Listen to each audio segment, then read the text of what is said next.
I may now request our honorable guest, Honorable Justice Rohinton Nariman, Judge, Supreme Court of India, to enlighten us on today's topic.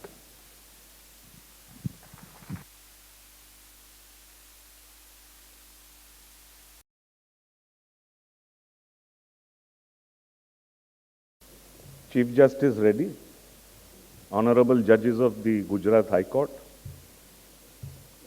Kamal Bhai, thank you for everything you said about me. I don't believe a word.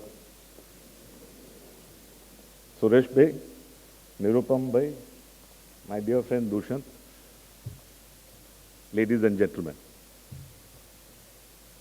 Today's subject takes us back to the year 1787. As Suresh Bhai Shelat told you, these are the words of a man who was only 30 years old at the time he wrote them, Alexander Hamilton. The Federalist Papers, and these words are from paper number 78, which is a very famous paper, were basically crafted by three very great people.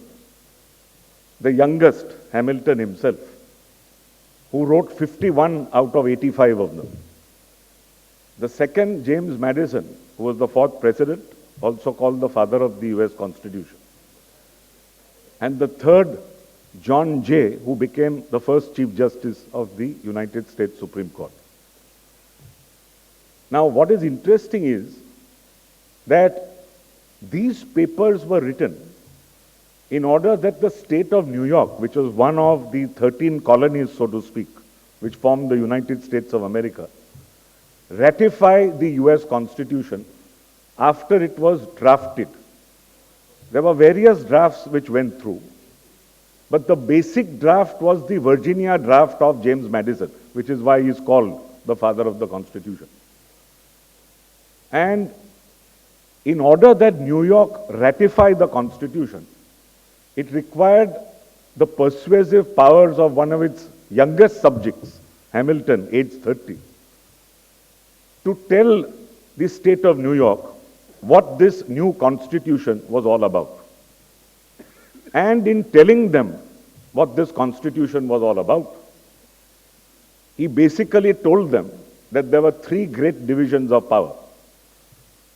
And he used this expression, the least dangerous branch, because at the time, he said it was the least dangerous to the political rights of the people,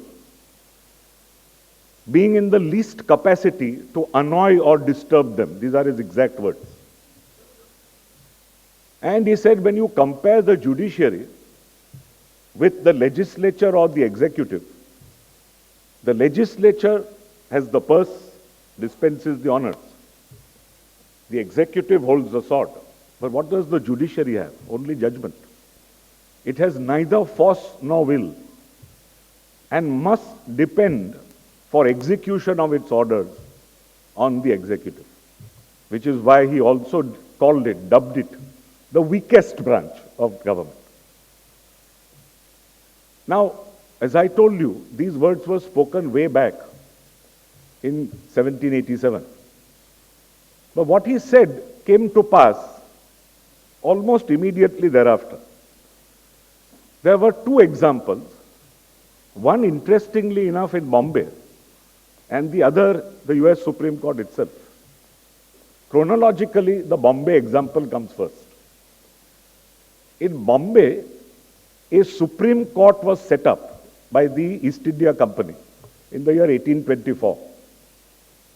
And that Supreme Court, unlike our Supreme Court, had very limited powers. It could only deal with the Principality of Bombay itself.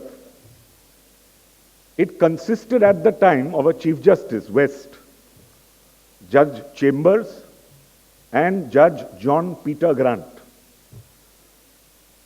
Chambers, unfortunately, did not get on with the then governor, a man called Mountstuart Elphinstone, and also ran into members of the bar because he refused to buckle down when the bar asked him not to fix a scale of fees for them. Ultimately, he went ahead, fixed the scale of fees. The bar protested. He didn't bother about the protest and told the attorneys to come and argue before him. But all this took its toll on him, and he died at the young age of 45. That left two of them, Justice Chambers and Justice John Peter Grant. Interestingly enough, by then, the governor also changed. And one John Malcolm came, who was a 6 foot something Scotsman, tall, ferocious, and difficult. And a petition was filed by a suitor from Pune asking for a habeas corpus to get back his nephew, Moro, some young boy of 14, who was also in Pune. This habeas corpus writ was granted by Justice Chambers and Justice Grant. Governor Malcolm insultingly told all those who were supposed to execute the order not to execute it because it was without jurisdiction, and sent an insulting letter to the judges, which was read out in court. Incidentally, it was read out in a building which still exists. If some of you know Bombay and you've seen Lions Gate, there is a very, very old building with massive archways, which was the old Supreme Court building in which this was done. And when read out, it was in an extremely insulting tone to the judges. It spoke down to them.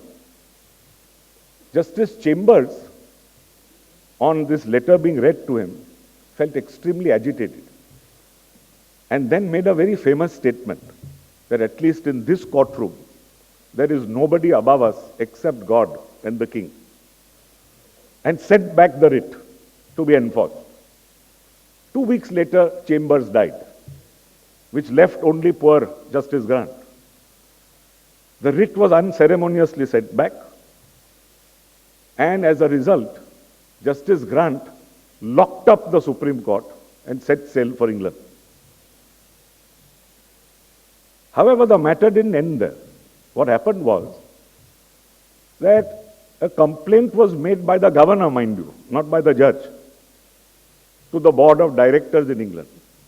The board of directors referred the matter to the Privy Council.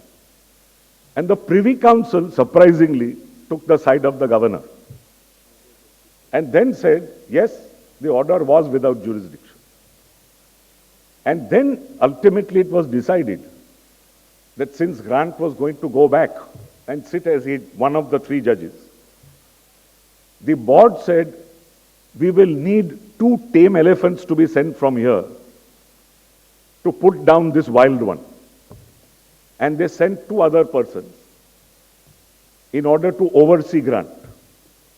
Grant asked for a transfer and went to Calcutta, where he served as a distinguished judge for about 20 years. After which he came back to Bombay, got a hero's welcome, left and unfortunately died back on his way home. So this interestingly was incident number 1, which illustrated the telling words of Alexander Hamilton, that unless the executive branch actually enforces your order, you are nowhere. We now go back to the United States. All this happened in the year 1828 in Bombay, incidentally. A few years later, in 1834, the US Supreme Court, consisting of its greatest Chief Justice, John Marshall, was approached by the Cherokee Indians. Now, this was a small Red Indian tribe who, by a treaty with the United States, was told that its territory in the state of Georgia was inviolable. And being inviolable, Georgia's laws would not operate. Georgia refused to give any cognizance to the treaty and passed a law saying that the Cherokee Indians were subject to Georgian law. When the Cherokee Indians went before the US Supreme Court, surprisingly, the Supreme Court turned them down on the ground of jurisdiction, saying we don't have original jurisdiction because you are a state within a state which is not recognized by us. It can only be between 2 states. When this happened, undaunted, William Wirt, who was the ex-attorney general, decided to take up their cause and sent a white preacher called Wooster to go and preach to the Cherokee Indians and defy Georgia law, saying that under the treaty, the moment he was on Cherokee Indian land, Georgia law did not operate. Wooster did that and was arrested and put into jail, which led then to the second major judgment, again by the US Supreme Court, this time in Wooster versus the state of Georgia. That is the white preacher's name against the state of Georgia. This time, Chief Justice Marshall handed down an opinion which said, yes, the treaty is supreme law under Article 6 of the US Constitution, has to be followed not only by the center but the state as well, and that Wooster could not possibly be denied the benefit of Cherokee Indian law, which alone operated, and his arrest therefore was wrongful. Now, the president at that point of time was an obdurate general by the name of Andrew Jackson. He is famously reported to have said, Marshall has written his judgment, let him enforce it. And what happened thereafter was a little strange, because Wooster succeeded, but the Cherokee Indians got thrown out. And what happened was that it so happened that another state, South Carolina, started defying federal law within its state and said federal taxes can't be collected in our state.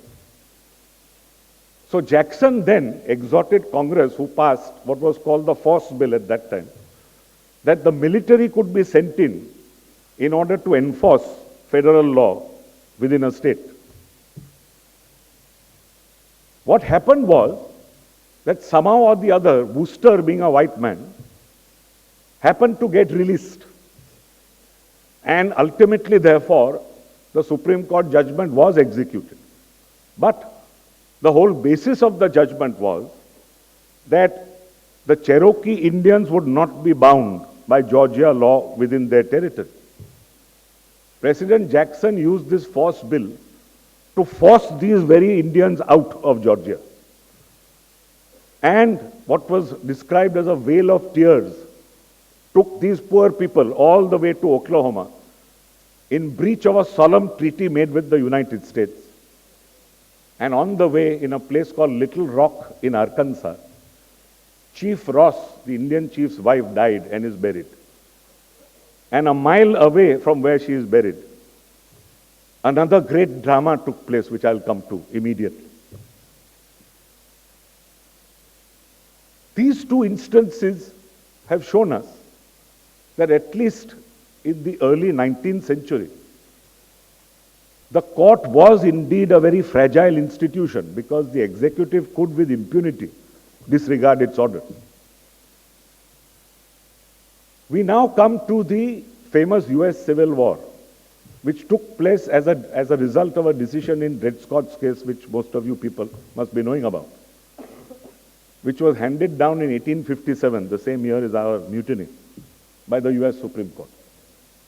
And ultimately, Dred Scott, a black, was held not to have rights as a human being at all. He was considered property. And the court used Marbury, which was an 1803 judgment in 1857, to strike down yet another act of Congress, which was called the Missouri Compromise, which dealt with free states and slave states. And if a slave somehow got free beyond a certain meridian, he remained free. This, the court said, didn't square with the Fifth Amendment because the slave was property. He was not a human being. It struck it down. All this led to the Civil War. This led to President Lincoln being assassinated. And ultimately, the three great amendments that were passed, 13, 14, and 15, abolishing slavery and granting equal rights. Now, unfortunately, to enforce these amendments also took over a century. Because what happened in between was that you had in several cases, the civil rights cases, slaughterhouse cases, etc., whittled down the scope of the amendment to apply only to blacks first, so that it couldn't apply to other immigrants like the Chinese, for example, who lost a case. and to make it apply only against state action, which meant that private discrimination could continue. It's only the state that couldn't discriminate.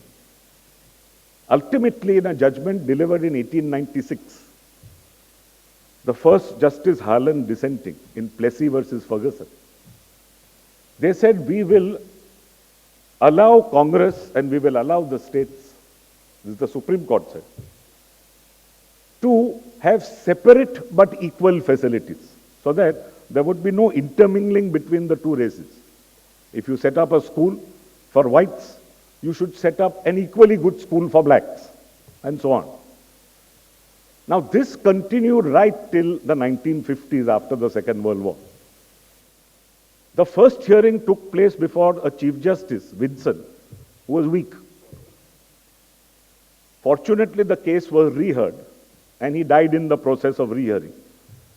So that post-rehearing, it came up before one of the most remarkable Chief Justices, a man called Earl Warren.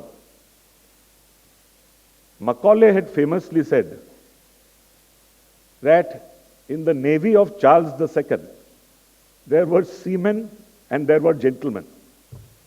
The gentlemen were not seamen and the seamen were not gentlemen. Similarly, you have great judges and you have brilliant judges. Great judges are not necessarily brilliant judges, and brilliant judges are not necessarily great judges. Chief Justice Warren was a great judge, not a brilliant judge, because he had leadership ability, which is what was most required at the time of Brown. So at the second hearing in the Brown case, there were certain Southerners who were plantation owners among the judges who held out and said, no, we think Plessy versus Ferguson is correct. After all, there is equality. Why should the races mix? And it took lunch diplomacy of a very high order for Chief Justice Warren to ultimately bring to his side Justice Clark and Justice Reed. The latter stood out right till the end. So they had a second hearing, and you had a Brown 2, in which, because of Justice Reed and because of Chief Justice Warren's desire that there be a completely unanimous front for this earth-shattering decision, the second Brown case then left it to the federal district courts to desegregate, so that this would not come as a huge shock to the nation all at one time, but would take its time. And the words used were, you will desegregate with all deliberate speed, purposely vague language. Now, the process itself took a long time. But coming back to Little Rock, if you remember, in Arkansas, where the great Indian chief Ross' wife was buried, the school district there, because of the governor, a man called Forbes, refused to desegregate. The federal court, which by the Supreme Court judgment was ordered to see that desegregation took place, specifically sent out an order saying desegregate. Governor said, we will not desegregate. Fortunately, and this was the year 1957, President Eisenhower sent out the 101st Airborne Division, which division consisted essentially of blacks. Symbolically, it was very interesting because it was one of the hardest hit American divisions in the Second World War, having fought the Battle of the Bulge in late December 1944. And 1,000 troops, crack troops of this division, were sent down to enforce that district judge's order, so that by force, in Little Rock, Arkansas, desegregation took place for the year 1957. But that was not the end of the story. The next year, the district board decided to defy the Supreme Court yet again and said, ultimately you have left it to us. We will decide that we will desegregate only after 30 months, 30. So this then led to stage 2, where the celebrated case of Cooper versus Aaron was then taken up, again by Chief Justice Warren. in the US Supreme Court. Again, in a unanimous, hard-hitting decision, it was stated that if necessary, federal troops should be called out to enforce this order. But the board had the last laugh, because the board then said, we'll take a referendum of everybody in the city. And by an overwhelming majority, the referendum decided, we'll shut down the school. So that we will defy the desegregation order, we'll have nobody, no whites, no blacks. And that obtained for the year 1958, with the Supreme Court sitting helplessly by, until finally in the year 1959, desegregation actually took place under the auspices of both the President and the Supreme Court. And slowly and steadily, the country limped forward till the Civil Rights Acts were passed by Lyndon Johnson in the 1960s, piloted, of course, by President Kennedy. Now, all this shows you that the judiciary having to depend upon the executive for enforcement of its orders was not just an 18th century phenomenon. It went way into the 19th century. Today it's taken for granted. And this brings me to part 2 of my talk. Now that this is taken for granted, is the judiciary the least dangerous branch because of some problem within? The judiciary ultimately is the ultimate bulwark against the government of the time if it misbehaves, in order to support the rights of the people. In times of war, how has the judiciary fared? For this, we'll refer to a couple of First World War and Second World War decisions. We first come to the decision in Hirabayashi's case and Korematsu's case, both US Supreme Court judgments, during the course of the Second World War. All of you know that despite President Roosevelt wanting to enter the war, Congress steadfastly refused. And it took the Japanese attack on Pearl Harbor on 7th December 1941 to ultimately make Congress declare war on Japan 4 days later. The result of this declaration of war was that in February 1942, President Roosevelt, under the auspices of Congress, issued an executive order, which executive order declared the entire West Coast as a militarized zone and gave powers to the army authorities in that militarized zone to pass orders necessary to combat espionage and sabotage. And the orders passed concerned themselves with US citizens of Japanese ancestry. There were a very large number of them on the West Coast. Now, Fred Korematsu happened to be the grandson of an immigrant Japanese. So, he was a second-generation American, born in the United States. The two orders that were challenged before the Supreme Court, passed by the general, a man called Dewitt, was first an order which was a curfew order, which said that all the Japanese in the West Coast, that is persons of Japanese ancestry, you could go back 3 generations, all of them would have to stay in their homes between 8 p.m. and 6 a.m. Because, according to the general, it was in the dark hours of the night that espionage and sabotage was at its highest. This was challenged in Hirabayashi's case. And a unanimous Supreme Court said, yes, that's perfectly all right. Because after all, we are fighting a war. There is an imminent threat of invasion. I don't know where they got that from. And because there is this imminent threat, we are not persons who can now step into the shoes of Congress or the executive. They can judge best when there is a world war going on, and therefore hands off. And this curfew order was therefore upheld.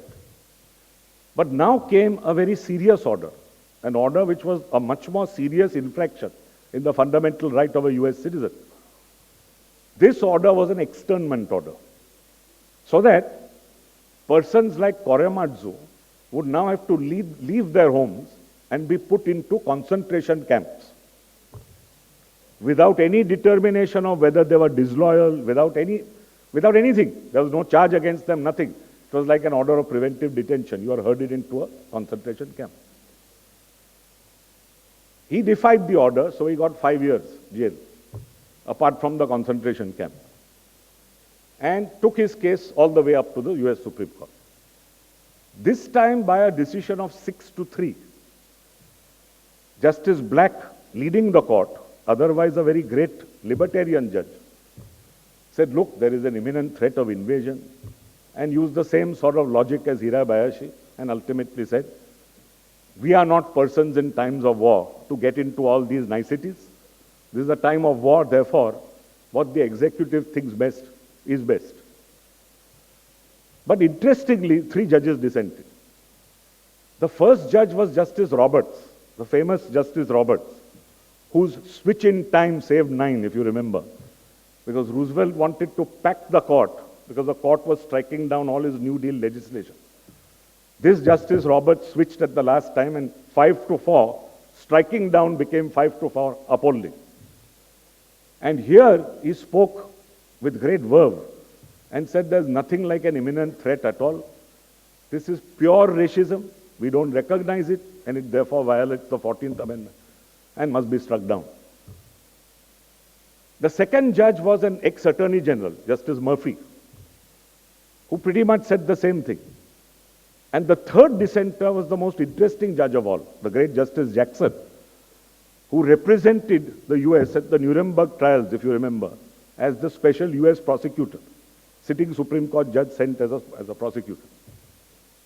He, being the best lawyer of the 3, put it on the ground that if you cannot criminalize a son for his father's activities, how can you criminalize any Japanese of ancestry which may go back 5 generations for what his father may or may not have done, that is, come here? So he would strike it down on that ground. He also said correctly that in 1944, where's the question of an imminent threat of invasion? There's none. So we find again that somehow or the other, the US Supreme Court in the time of supreme need, that is at the time that a war was going on, failed somehow or the other to protect the right of citizens who were from Japanese ancestry. Congress ultimately in 1988 undid the damage to some extent by passing a law saying that for everybody who was wrongfully so confined, they should get damages of $20,000. We now move to the UK. Was the UK any better before coming to our country? A First World War judgment in Rex versus Halliday, 1917. House of Lords was faced with something similar. This time the First World War was going on. A man called Arthur Zadig, German, who was naturalized in England in 1905, that is long before the war started, was preventively detained under a Regulation 14B, which was passed on the ground that you could detain anybody who had a hostile origin or association. Now the court, Lord Finlay speaking for the majority, said again, we are in times of war, we are in times of trouble. It is not for us to judge, it is for the executive to judge. And therefore, this kind of an order would pass muster. The dissenter, please notice there's always a dissenter, fortunately, in all these cases. Lord Shaw went way back to Magna Carta, said that in Magna Carta itself, something like this would not have passed muster. Quoted the famous 39th and 40th article. Said, where is the law of the land? Where are the judgment by the peers of the law of the land? Where is the fact that justice cannot be denied, delayed, sold? It is being denied to a man who has been naturalized and now who seeks cover of our law because he's a UK citizen. Nothing has been shown to us. And the executive said, we will show you nothing to show that he was involved in any anti-national activity. So he exhorted, he went back to Magna Carta, went back to the Petition of Rights, 1628, went back to their Bill of Rights of 1689, quoted profusely from all of them, and gave a very strong dissent, and ultimately ended by saying